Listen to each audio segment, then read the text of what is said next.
Hi there, I'm Rosie D, and you're listening to WQAT-LP FM 99.5. We are the radio station of Allen Temple A.M.E. Church, the downtown church here in Greenville, South Carolina. Our next guest is author Preston Johnson.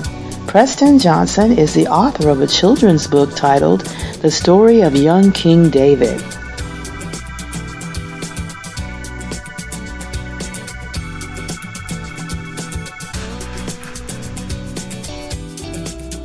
This is Michael Forsyth on WQAT, the radio station of Allen Temple A.M.E., the downtown church in Greenville, South Carolina. We are speaking today with Preston Johnson, the author of a new children's book, The Story of Young King David, which I've recently read. It's a wonderful book, very interesting and just lavishly illustrated. Thank you for joining us, Preston. Absolutely, Michael. Thank you for having me. Well, it's so great to have a local author, Greenville County-based author here with us.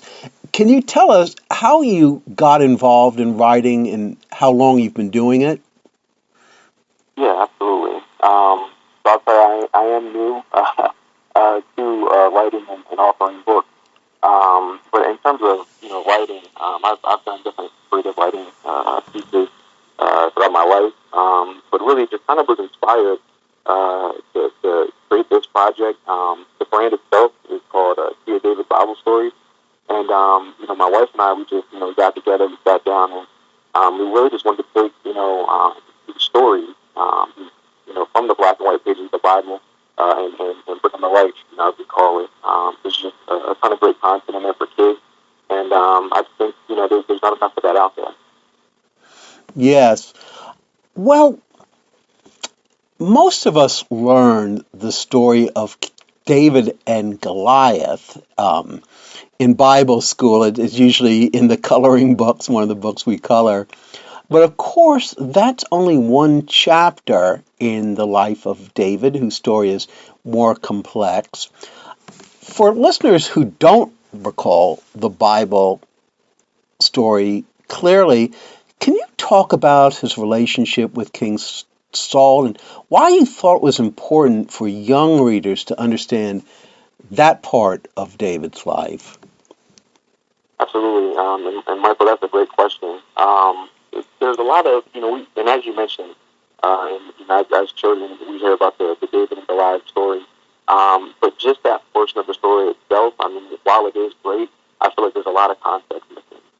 So, where our story picks up is, right after the war with the Amalekites, there were certain things that King Saul was supposed to have done, and he didn't do them. He disobeyed the word of God and then proceeded to kind of shower himself with praise. He erected a monument in his own honor, and this was just one of a number of things that King Saul had taken.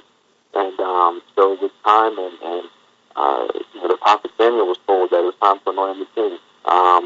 And really kind of interesting, I think, part when it comes to David specifically, was he was the youngest of his father's 7 children, and when Samuel went out there to meet with Jesse, David's father, Jesse didn't even bring David in. He left him outside with the flock because, he thought for sure it couldn't have been his youngest, So the fact that I think it really highlights that, God looked at things a little bit differently, and we kind of tell that story. I think that's important.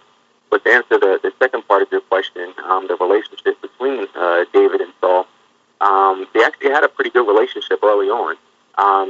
King Saul, looked very favorably upon David, and it wasn't really until after the battle with Goliath when David, was esteemed amongst everybody in Israel, and Saul kind of felt jaded. He felt like too much of a spotlight was put on him, and it was taken away from King Saul, and that's really where the contention started. So we just take that full story, add the full context to it, and do it in a way that's appropriate for children. Yes, because I guess because the book is for children, it was important to have it illustrated, and it is illustrated so fully. It's really like reading a graphic novel in a way. The illustrations are so dynamic and detailed, and the colors just pops out. Who were the illustrators, and can you tell the listeners how you worked with them? Yeah, absolutely. So from the beginning, I thought it was important to put a team together. We all have our unique talents, and I didn't want to do everything myself. So I had a great illustrator in Kenneth. He's actually out of a Tennessee area. He's also, like myself, a Navy veteran, and he's done really great work. So, him and I have had a few discussions, prior to the project, and we both thought it was just a great fit. So he came on board with us. He did a lot of the research with us to make sure that we were depicting people and places and events in the most accurate way possible. And he did all of our line work and character creation for us. And then we have Joaquin, who's actually from Argentina. I met him through an online platform, and he's done just phenomenal colors and rendering work for various projects with Marvel comics and Disney. And also on a couple video games as well. So him and I talked about the project and the importance of it, and I thought the combination of them, it was phenomenal, and the book kind of speaks for itself. Oh yeah, it sure does. Well, one thing I like about the story of young King David is that all the characters are depicted as dark-skinned, definitely not European in appearance. Why did you make that choice? I just felt like if we were going to tell that story, we had to tell it in the most accurate way possible. At various points throughout the Bible, we're given descriptions on how the people looked, how they appeared.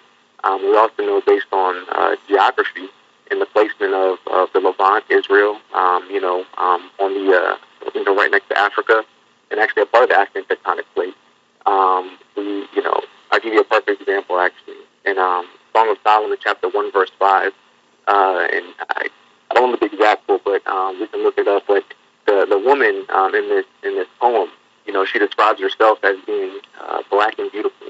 O ye daughters of Jerusalem, black like the tents of Kedar, because her skin was kissed by the sun. So we just thought it was very important to properly represent these characters and these figures in this time period. Yes. Well, in the simplistic Bible school class and in the coloring books, Goliath is always depicted just as a villain, kind of just a big bully. Of course, to the Philistines, he was a champion, and I'm not sure what the war was all about, but I guess the Philistines had their side to it. How do you see Goliath, and how would you like children to see him? That's a good question. I think in with the narrative, he's a giant. Somebody that even the mightiest and the strongest men of Israel, they had a little bit of fear in their hearts. They didn't necessarily want to face it. But David, even when offered, weapons and armor from King Saul to face this foe that even grown men would have faced. He proceeded to say that everything that he needed, God already provided, and there were experiences in life that David had in defending his father's flock that prepared him for this battle.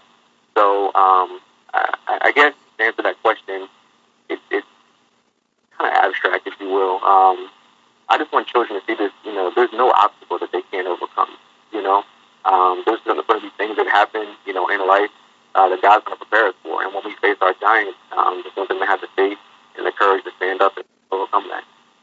Yes. That is a great lesson.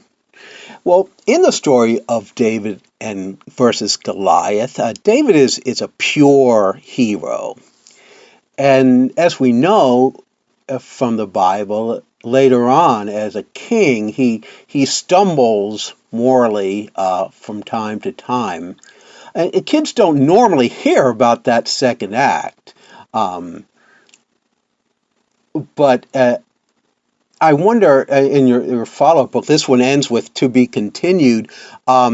are we going to see more of King David as an older person? And do you think it's important to see sort of the two sides of people, that people aren't always just a pure hero? Absolutely, absolutely. And we plan on doing additional books that kind of tell David's story a little more fully, as he gets older and different, things that he encounters. And you mentioned in an earlier question, a statement that the book kind of looks like a graphic novel, and that's the intention. So this book specifically is more for younger audiences, for, kind of a bedtime story, if you will, so moms and dads, they can read to the kids.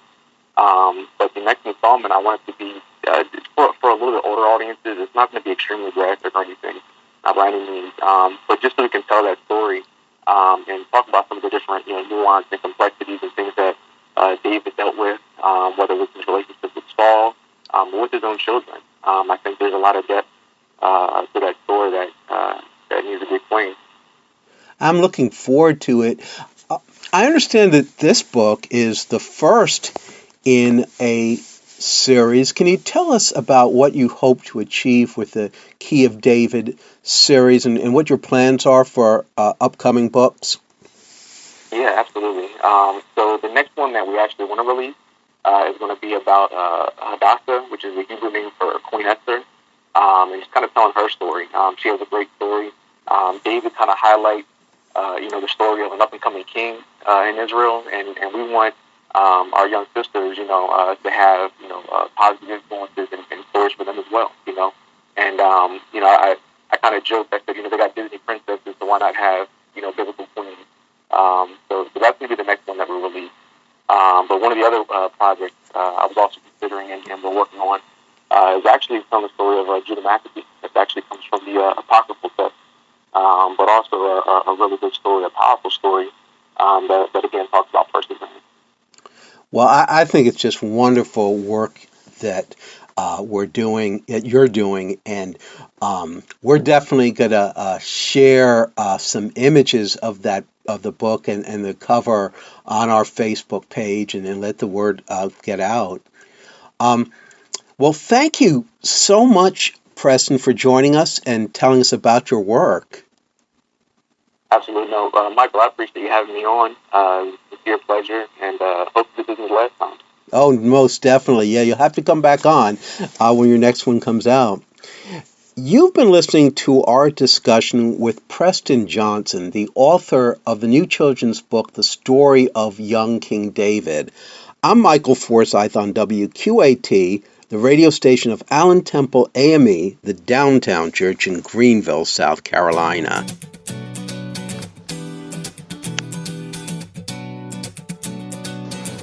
You have just listened to Preston Johnson, the author of the book titled The Story of Young King David. For more information on purchasing Preston Johnson's book, you can go to the previously mentioned publishing company, www.hadassahscrownpublishing.com. And let me repeat the spelling of Hadassah's, which is Hadassahs. And once again, the website is hadassahscrownpublishing.com. Once again, this is Rosie D along with Michael Forsyth. Please stay tuned because there is more music, commentary, and information here on WQAT.